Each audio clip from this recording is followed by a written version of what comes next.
বিসমিল্লাহির রহমানির রহিম। এখন শালুক উঠাবো, আমি দেখি শালুক পাওয়া যায়নি, চোখের ভিতরে আইছি শালুক উঠাইতে।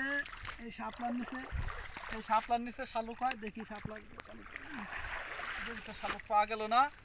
এটা হলো এখন মুথা, আমি এখন তালাশ করি, দেখি এখন লাইভে আছি।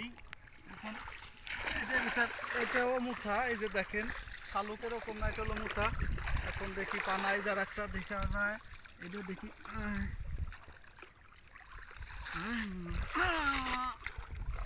এইটা বিসমিল্লাহ, এটা পাওয়া যাবে মনে হয়, এটা বড় একটা শালুক পাওয়া যাবে। এই যে দেখেন,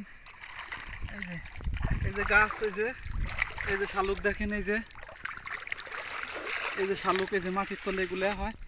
এইটা বাবা কত বড় রে শালুকটা, এই যে খুব বড়, মাশাআল্লাহ, খুব সুন্দর, এগুলোর সুস্বাদু। এটা আমরা সেদ্ধ করে খাবো। এটা বেশিরভাগ হলো টাউন এলাকা একটু কম দেয়, গ্রামে যারা থাকবে কিছু কিছু এলাকায় আছে আর কিছু কিছু এলাকায় নাই। তা আপনারা ভালো থাকবেন।